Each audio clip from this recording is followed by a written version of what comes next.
എല്ലാ വിദ്യാർത്ഥികൾക്കും പുതിയൊരു വീഡിയോയിലേക്ക് സ്വാഗതം. ഈ വർഷത്തെ +1 higher secondary second transfer allotment result പ്രസിദ്ധീകരിച്ചു. വിദ്യാർത്ഥികൾക്ക് hscap.kerala.gov.in എന്ന വെബ്സൈറ്റ് വഴി നിങ്ങൾക്ക് നിങ്ങളുടെ റിസൾട്ട് അറിയാവുന്നതാണ്.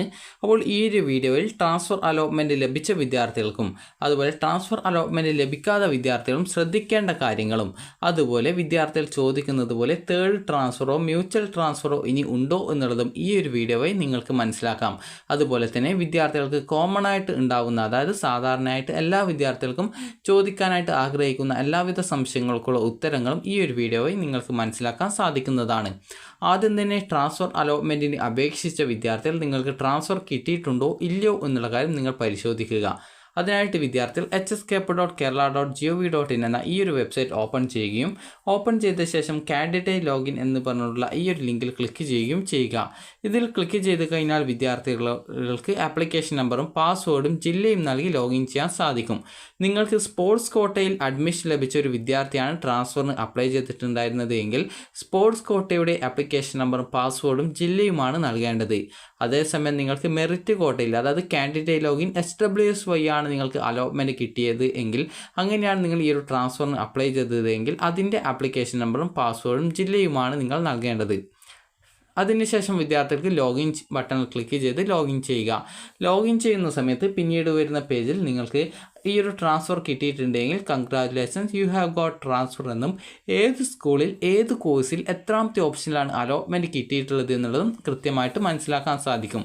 അതുപോലെ തന്നെ നിങ്ങൾക്ക് ട്രാൻസ്ഫർ കിട്ടിയിട്ടില്ല എങ്കിൽ sorry you have not transfer എന്നും, ട്രാൻസ്ഫർ ആപ്ലിക്കേഷൻ കൺഫേം ചെയ്യാത്ത വിദ്യാർത്ഥികളുടെ അവിടെ അലോട്ട്മെൻറ്റ് സ്റ്റാറ്റസ് ആയിട്ട് your application has not confirmed hence your application does not consider for transfer എന്ന് പറഞ്ഞുകൊണ്ട് കാണാം. അതായത് നിങ്ങളുടെ ആപ്ലിക്കേഷൻ കൺഫേം ചെയ്തിട്ടില്ല, അത് കാരണം നിങ്ങളുടെ അപേക്ഷ ട്രാൻസ്ഫറിൽ പരിഗണിച്ചിട്ടില്ല എന്നുള്ളതാണ് ട്രാൻസ്ഫർ ആപ്ലിക്കേഷൻ കൺഫേം ചെയ്യാത്ത വിദ്യാർത്ഥികളുടെ ആ ഒരു പേജിൽ ഉണ്ടായിരിക്കുക. ഇനി ട്രാൻസ്ഫർ കിട്ടിയിട്ടുള്ള വിദ്യാർത്ഥികൾക്കും കിട്ടാത്ത വിദ്യാർത്ഥികൾക്കും അവിടെ ട്രാൻസ്ഫർ അലോട്ട് ഡീറ്റെയിൽസ് എന്ന് പറഞ്ഞിട്ടുള്ള ഒരു ലിങ്ക് കാണാം. ജസ്റ്റ് അതിൽ ക്ലിക്ക് ചെയ്യുക. ക്ലിക്ക് ചെയ്യുന്ന സമയത്ത് നിങ്ങൾക്ക് നിങ്ങളുടെ യുവർ റാങ്ക് ഡീറ്റെയിൽസ്, അതുപോലെ ലാസ്റ്റ് റാങ്ക് ഡീറ്റെയിൽസ്, അതുപോലെ തന്നെ വ്യൂ അലോട്ട്മെൻറ്റ് ലെറ്റർ എന്നിങ്ങനെ പറഞ്ഞുകൊണ്ടുള്ള ഓപ്ഷനുകൾ കാണാൻ സാധിക്കുന്നതാണ്. അലോട്ട്മെൻറ്റ് കിട്ടിയിട്ടുള്ള വിദ്യാർത്ഥികൾ വ്യൂ അലോട്ട്മെൻറ്റ് ലെറ്റർ എന്നുള്ളതിൽ ക്ലിക്ക് ചെയ്ത് അലോട്ട്മെൻറ്റ് ലെറ്റർ ഡൗൺലോഡ് ചെയ്യുകയും അതുപോലെ തന്നെ അലോട്ട്മെൻറ്റ് കിട്ടാത്ത വിദ്യാർത്ഥികൾക്കും കിട്ടിയിട്ടുള്ള വിദ്യാർത്ഥികൾക്കും നിങ്ങളുടെ റാങ്ക് ഡീറ്റെയിൽസ് പരിശോധിക്കാവുന്നതും ആണ്. ലാസ്റ്റ് റാങ്ക് ഡീറ്റെയിൽസ് എന്നുള്ളതിൽ ക്ലിക്ക് ചെയ്ത് കഴിഞ്ഞാൽ ഏത് സ്കൂളാണോ നിങ്ങൾ സെലക്ട് ചെയ്ത് കൊടുക്കുന്നത് ആ ഒരു സ്കൂളിൽ ഓരോ കോഴ്സിലും അലോട്ട്മെൻറ്റ് കിട്ടിയിട്ടുള്ള വിദ്യാർത്ഥികളുടെ, ട്രാൻസ്ഫർ കിട്ടിയിട്ടുള്ള വിദ്യാർത്ഥികളുടെ ലാസ്റ്റ് റാങ്ക് ഡീറ്റെയിൽസ് കൃത്യമായിട്ട് മനസ്സിലാക്കാൻ സാധിക്കുന്നതായിരിക്കും. ഇനി വിദ്യാർത്ഥികൾക്ക് your rank details, view your rank details എന്നുള്ളതാണ് ക്ലിക്ക് ചെയ്യുന്നതെങ്കിൽ നിങ്ങളുടെ റാങ്ക് ഡീറ്റെയിൽസും അതുപോലെ ആ ഒരു സ്കൂളിൽ അലോട്ട്മെൻറ്റ് കിട്ടിയിട്ടുണ്ടായിരുന്ന വിദ്യാർത്ഥിയുടെ റാങ്ക് ഡീറ്റെയിൽസും കൃത്യമായിട്ട് നിങ്ങൾക്ക്, അതായത് ഏറ്റവും ലാസ്റ്റ് ട്രാൻസ്ഫർ കിട്ടിയ വിദ്യാർത്ഥികളുടെ ആ ഒരു റാങ്കും നിങ്ങൾക്ക് മനസ്സിലാക്കാൻ പറ്റുന്നതായിരിക്കും.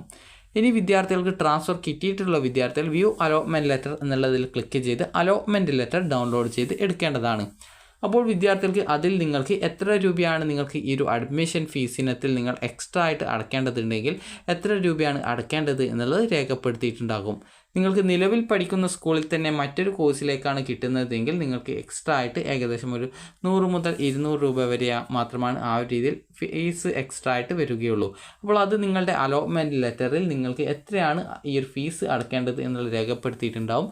നിങ്ങൾക്ക് സെയിം സ്കൂളിൽ തന്നെ മറ്റൊരു കോഴ്സിലേക്കാണ് നിങ്ങൾക്ക് ഈ ഒരു ട്രാൻസ്ഫർ കിട്ടിയിട്ടുള്ളത് എങ്കിൽ വിദ്യാർത്ഥികൾക്ക് ആ ഒരു കോഴ്സ് മാറ്റത്തിൻ്റെ ഫലമായിട്ട് വരുന്ന എക്സ്ട്രാ ഫീസ് എത്രയാണോ അത് നിങ്ങൾ ആ ഒരു അലോട്ട്മെൻറ്റ് ലെറ്ററിൽ നോക്കുകയും ആ ഒരു പൈസ നിങ്ങൾ സ്കൂളിൽ നാളെ പോയിട്ട് ആ ഒരു സ്കൂളിൽ നിങ്ങൾ അടച്ചാൽ മതിയാകും.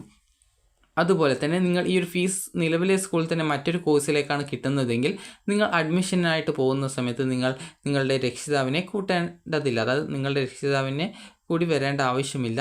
അപ്പോൾ നിങ്ങൾക്ക് ആ ഒരു ഫീസ് നിങ്ങൾക്ക് സാധാരണ ക്ലാസ്സിൽ പോകുന്ന പോലെ തന്നെ നിങ്ങൾക്ക് സ്കൂളിൽ പോകാവുന്നതും നിങ്ങൾക്ക് ഏത് കോഴ്സിലേക്കാണോ ട്രാൻസ്ഫർ കിട്ടിയിട്ടുള്ളത് ആ ഒരു ക്ലാസ്സിലേക്ക് നിങ്ങൾക്ക് പോകാവുന്നതും അതുപോലെ എക്സ്ട്രാ ആയിട്ടുള്ള ഫീ പേയ്മെൻറ്റ് നിങ്ങൾക്ക് അടക്കാവുന്നതും ആണ്. അപ്പോൾ ഈ ഒരു എക്സ്ട്രാ ഫീസ് വിദ്യാർത്ഥികൾ ഈ ഒരു ഓഗസ്റ്റ് 6, 7, 8 തീയതികളിൽ തന്നെ അടച്ചുകൊണ്ട് നിങ്ങളുടെ ആ ഒരു സീറ്റ് നിങ്ങൾ കൺഫേം ചെയ്യേണ്ടത് പ്രത്യേകം ശ്രദ്ധിക്കുക. അപ്പോൾ അതുകൊണ്ട് തന്നെ നിങ്ങൾ നാളെ തന്നെ സ്കൂളിൽ ക്ലാസ്സിന് പോകുന്ന സമയത്ത് നിങ്ങൾക്ക് ആ ഒരു പൈസ അടച്ച് ആ ഒരു ക്ലാസ്സിലേക്ക് നിങ്ങൾക്ക് ഏത് കോഴ്സിലേക്കാണ് ട്രാൻസ്ഫർ കിട്ടിയത് ആ ഒരു കോഴ്സിലേക്ക് മാറാവുന്നതാണ്. ഇനി വിദ്യാർത്ഥികൾ ചോദിക്കുന്ന കാര്യമാണ്, ഇങ്ങനെ ട്രാൻസ്ഫർ കിട്ടുന്ന വിദ്യാർത്ഥികൾ മാറിയിട്ടില്ലെങ്കിൽ പ്രോബ്ലം ഉണ്ടോ, അതുപോലെ ചോദിക്കുന്ന ഒരു സംശയമുണ്ട്. അപ്പോൾ വിദ്യാർത്ഥികൾ ശ്രദ്ധിക്കണം, ട്രാൻസ്ഫർ കിട്ടിക്കഴിഞ്ഞാൽ അത് നിങ്ങൾക്ക് കോഴ്സ് മാറ്റമായാലും അല്ലെങ്കിൽ സ്കൂൾ മാറ്റമായിരുന്നാലും നിങ്ങൾ നിർബന്ധമായിട്ടും ട്രാൻസ്ഫർ കിട്ടിയതനുസരിച്ച് നിങ്ങൾ മാറേണ്ടതായിട്ട് വരുന്നതാണ്.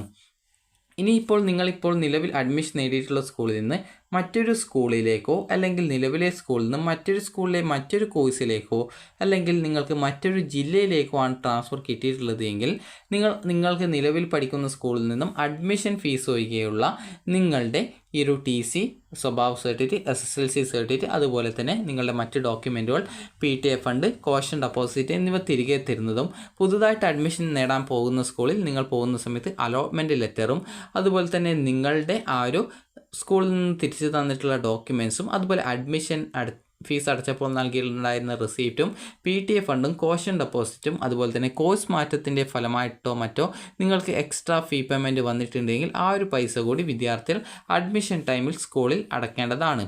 അപ്പോൾ നിങ്ങൾക്ക് ട്രാൻസ്ഫർ കിട്ടിയിട്ടുണ്ടെങ്കിൽ നിർബന്ധമായിട്ടും വിദ്യാർത്ഥികൾ ട്രാൻസ്ഫർ കിട്ടിയിട്ടുള്ള സ്കൂളിലേക്ക് അല്ലെങ്കിൽ കോഴ്സിലേക്ക് മാറേണ്ടതാണ്. നിങ്ങൾക്കിപ്പോൾ കോഴ്സ് മാറ്റമാണ് കിട്ടിയതെങ്കിൽ കോഴ്സിലേക്കും, സ്കൂളും കോഴ്സും മാറിയിട്ടുണ്ടെങ്കിൽ ആ ഒരു സ്കൂളും കോഴ്സ് മാറിയതനുസരിച്ച് അങ്ങനെയും, അതുപോലെ തന്നെ സ്കൂൾ മാത്രമാണ് മാറിയിട്ടുള്ളതെങ്കിൽ നിലവിൽ പഠിക്കുന്ന സ്കൂളിൽ നിന്നും ഡോക്യുമെൻസും ഫീസും ഈ ഒരു പറഞ്ഞിട്ടുള്ള കാര്യങ്ങളൊക്കെ തിരിച്ച് വാങ്ങിച്ച് പുതുതായിട്ട് ട്രാൻസ്ഫർ ഏത് സ്കൂളിലേക്കാണോ കിട്ടിയത് ആ ഒരു സ്കൂളിലേക്ക് നിങ്ങൾ നിർബന്ധമായിട്ടും മാറേണ്ടതാണ്. മാറിയിട്ടില്ല എങ്കിൽ നിങ്ങൾക്ക് ലഭിച്ചിട്ടുള്ള ട്രാൻസ്ഫറും അതുപോലെ അഡ്മിഷനും റദ്ദ് ചെയ്യപ്പെടുന്നതായിരിക്കും. അപ്പോൾ വിദ്യാർത്ഥികൾക്ക് ട്രാൻസ്ഫറിന് അപ്ലൈ ചെയ്ത് ട്രാൻസ്ഫർ കിട്ടിയിട്ടില്ല എങ്കിൽ അങ്ങനെയുള്ള വിദ്യാർത്ഥിയുടെ നിലവിലെ അഡ്മിഷൻ അവിടെ തുടരും. ആ ഒരു സ്കൂളിൽ പോയിട്ട് നിങ്ങൾക്ക് അഡ്മിഷൻ എടുക്കാവുന്നതാണ്. എന്നാൽ നിങ്ങൾക്ക് ട്രാൻസ്ഫർ കിട്ടിയിട്ടുണ്ട്, അതിപ്പോൾ കോഴ്സിലായിക്കോട്ടെ അല്ലെങ്കിൽ മറ്റൊരു സ്കൂളിലായിക്കോട്ടെ, മറ്റൊരു സ്കൂളിലെ കോഴ്സിലായിക്കോട്ടെ അല്ലെങ്കിൽ മറ്റൊരു ജില്ലയിലായിക്കോട്ടെ, നിങ്ങൾക്ക് ട്രാൻസ്ഫർ കിട്ടിയിട്ടുണ്ടെങ്കിൽ ആ ഒരു ട്രാൻസ്ഫർ കിട്ടിയിട്ടുള്ള സ്കൂളിൽ നിർബന്ധമായിട്ടും പോയിട്ട് അഡ്മിഷൻ എടുക്കേണ്ടതാണ്. അപ്പോൾ ട്രാൻസ്ഫർ കിട്ടിയിട്ടുള്ള വിദ്യാർത്ഥികൾ നിർബന്ധമായിട്ടും ഓഗസ്റ്റ് 6, 7, 8 തീയതിക്കുള്ളിലായിട്ട് പോയിട്ട് അഡ്മിഷൻ എടുക്കുക. ട്രാൻസ്ഫർ കിട്ടാത്ത വിദ്യാർത്ഥികൾക്ക് നിലവിലെ സ്കൂളിൽ തുടരാൻ സാധിക്കുന്നതാണ്. ട്രാൻസ്ഫർ കിട്ടിയിട്ടുള്ള വിദ്യാർത്ഥികൾക്ക് നിലവിലെ സ്കൂളിൽ തുടരാനായിട്ട് യാതൊരു കാരണവശാലും സാധിക്കില്ല. അതുകൊണ്ട് അല്ലെങ്കിൽ കോഴ്സിലോ തുടരാൻ സാധിക്കില്ല. അതുകൊണ്ട് തന്നെ ട്രാൻസ്ഫർ കിട്ടിയത് കോഴ്സാണോ സ്കൂളാണോ എന്നുള്ളതനുസരിച്ച് വിദ്യാർത്ഥികൾ കിട്ടിയത് അനുസരിച്ച്, അതായത് നിങ്ങൾക്കിപ്പോൾ നിലവിലെ സ്കൂളിലോ അല്ലെങ്കിൽ മറ്റൊരു സ്കൂളിലോ മറ്റൊരു കോഴ്സിലേക്കോ മറ്റൊരു ജില്ലയിലേക്കോ ഒക്കെയാണ് കിട്ടിയതെങ്കിൽ, അതുപോലെ മറ്റൊരു കോഴ്സിലേക്കോ ആണ് കിട്ടിയതെങ്കിൽ അതിനനുസരിച്ച് നിങ്ങൾക്ക് എങ്ങനെയാണ് ട്രാൻസ്ഫർ ലഭിച്ചത് അതനുസരിച്ച് നിങ്ങൾ മാറേണ്ടത് നിർബന്ധമാണ്. അല്ലാന്നുണ്ടെങ്കിൽ കിട്ടിയിട്ടുള്ള അഡ്മിഷൻ മുഴുവനായിട്ട് റദ്ദ് ചെയ്യപ്പെടുന്നതായിരിക്കും. അതുകൊണ്ട് തന്നെ നിർബന്ധമായിട്ടും ഈ ഒരു ഓഗസ്റ്റ് 6 മുതൽ 8 തീയതിക്കുള്ളിൽ പോയിട്ട് അഡ്മിഷൻ എടുക്കുക. ഇനി വിദ്യാർത്ഥികൾ ചോദിക്കുന്ന പ്രധാനപ്പെട്ട സംശയമാണ് തേർഡ് ട്രാൻസ്ഫർ ഉണ്ടോ എന്നുള്ളത്. തേർഡ് ട്രാൻസ്ഫർ അലോട്ട്മെൻറ്റ് ഉണ്ടോ എന്ന് ചോദിച്ചാൽ തേർഡ് ട്രാൻസ്ഫർ ഉണ്ടായിരിക്കില്ല. അതുപോലെ തന്നെ മ്യൂച്വൽ ട്രാൻസ്ഫർ ഉണ്ടോ എന്ന് ചോദിക്കുന്നുണ്ട്. അപ്പോൾ മ്യൂച്വൽ ട്രാൻസ്ഫർ എന്ന് പറയുന്നത് ഒരു സ്കൂളിൽ തന്നെ 2 വിദ്യാർത്ഥിക്ക് അങ്ങോട്ടും ഇങ്ങോട്ടും ക്ലാസ് മാറാനായിട്ട് ആഗ്രഹിക്കുന്നുണ്ടെങ്കിൽ അങ്ങനെ മാറാൻ ലഭിക്കുന്ന ഒരു അവസരമാണ്. അപ്പോൾ അത് ചിലപ്പോൾ നിങ്ങൾക്ക് അങ്ങനെ ഒരു ചാൻസ് ചിലപ്പോൾ ലഭിച്ചേക്കാം. അത് നിങ്ങളുടെ ക്ലാസ് ടീച്ചറോടും അതുപോലെ തന്നെ സ്കൂൾ പ്രിൻസിപ്പാളിനോടും പറഞ്ഞു കഴിഞ്ഞാൽ അങ്ങനെ വല്ല സർക്കുലറും വരികയാണെങ്കിൽ നിങ്ങൾക്ക് ആ ഒരു രീതിയിൽ മാറുന്നതിനായിട്ടുള്ള ഒരു അവസരം സ്കൂളിൽ നിന്ന് ലഭിക്കുന്നതായിരിക്കും. അതുപോലെ തന്നെ മ്യൂച്വൽ ട്രാൻസ്ഫർ കൊണ്ട് ഉദ്ദേശിക്കുന്നത് ഇപ്പോൾ നിങ്ങളിപ്പോൾ സയൻസ് ആണെന്ന് കരുതുക, നിങ്ങൾക്കിപ്പോൾ കൊമേഴ്സ് ആണ് പഠിക്കാൻ താല്പര്യം. അപ്പോൾ നിങ്ങൾക്ക് കൊമേഴ്സിലെ ഒരു വിദ്യാർത്ഥി സയൻസിലേക്കും വരാൻ ആഗ്രഹിക്കുന്നുണ്ട്. അപ്പോൾ അങ്ങനെ നിങ്ങൾക്ക് അങ്ങോട്ടും ഇങ്ങോട്ടും മാറാൻ വേണ്ടി ആപ്ലിക്കേഷൻ കൊടുക്കാൻ സാധിക്കും. അപ്പോൾ അങ്ങനെ അത് സർക്കുലർ വന്നു കഴിഞ്ഞാൽ നിങ്ങളെ ആ ഒരു അറിയിക്കുന്നതായിരിക്കും. അതുകൂടാതെ നിങ്ങൾ സ്കൂളിൽ ടീച്ചേഴ്സിനോടും അതുപോലെ തന്നെ പ്രിൻസിപ്പാളിനോടും ആ ഒരു രീതിയിൽ സർക്കുലർ വരികയാണെങ്കിൽ പറയാനായിട്ട് പറഞ്ഞാൽ മതിയാകും. അതുപോലെ തന്നെ സ്പോട്ട് അഡ്മിഷന് ഈ ഒരു അഡ്മിഷൻ ലഭിച്ചിട്ടുള്ള വിദ്യാർത്ഥികൾക്ക് അപ്ലൈ ചെയ്യാൻ പറ്റുമോ എന്ന് ചോദിക്കുന്നുണ്ട്. അപ്പോൾ വിദ്യാർത്ഥികൾ ശ്രദ്ധിക്കേണ്ടത് ഇതുവരെ അപേക്ഷയിലെ തെറ്റ് കാരണം അഡ്മിഷൻ കിട്ടാതിരുന്ന വിദ്യാർത്ഥികൾക്കും അതുപോലെ തന്നെ ഇതുവരെ അപേക്ഷിക്കാൻ പറ്റാതിരുന്ന വിദ്യാർത്ഥികൾക്കും അതുപോലെ തന്നെ ഇതുവരെ അപേക്ഷിച്ച് അലോട്ട്മെൻറ്റ് കിട്ടാതിരുന്ന വിദ്യാർത്ഥികൾക്കും അപേക്ഷിക്കുകയും അലോട്ട്മെൻറ്റ് കിട്ടുകയും എന്നാൽ അപേക്ഷയിലെ തെറ്റ് കാരണം സ്കൂളിൽ നിന്ന് അഡ്മിഷൻ നൽകാതിരുന്ന വിദ്യാർത്ഥികൾക്ക് മാത്രമാണ് ട്രാൻസ്ഫർ അല്ല ഈ ഒരു സ്പോട്ട് അഡ്മിഷൻ അപ്ലൈ ചെയ്യാനായിട്ട് പറ്റുക. അപ്പോൾ അതുകൊണ്ട് തന്നെ നിങ്ങൾക്ക് ഇപ്പോൾ ട്രാൻസ്ഫർ കിട്ടിയിട്ടുള്ള സ്കൂളിലെ കോഴ്സ് ഏതായിക്കോട്ടെ അല്ലെങ്കിൽ സ്കൂൾ ഏതായിക്കോട്ടെ അത് നിങ്ങൾക്ക് ഇഷ്ടപ്പെട്ടാലും ഇഷ്ടപ്പെട്ടില്ലെങ്കിൽ നിങ്ങൾ അവിടെ പഠിക്കാനായിട്ട് ശ്രദ്ധിക്കുക. അപ്പോൾ വിദ്യാർത്ഥികൾക്ക് ഈ ഒരു വീഡിയോ ഉപകാരപ്രദമായിട്ടുണ്ടെന്ന് കരുതുന്നു. ട്രാൻസ്ഫർ കിട്ടിയിട്ടുള്ള വിദ്യാർത്ഥികൾ നിർബന്ധമായിട്ടും ഈ ഒരു ഓഗസ്റ്റ് 6 മുതൽ 8 തീയതിക്കുള്ളിൽ പോയിട്ട് അഡ്മിഷൻ എടുക്കേണ്ടതാണ്. അപ്പോൾ വിദ്യാർത്ഥികൾക്ക് ഈ ഒരു വീഡിയോ ഉപകാരപ്രദമായിട്ടുണ്ടെങ്കിൽ ലൈക്ക് ചെയ്യുക, ഷെയർ ചെയ്യുക. Thank you for watching.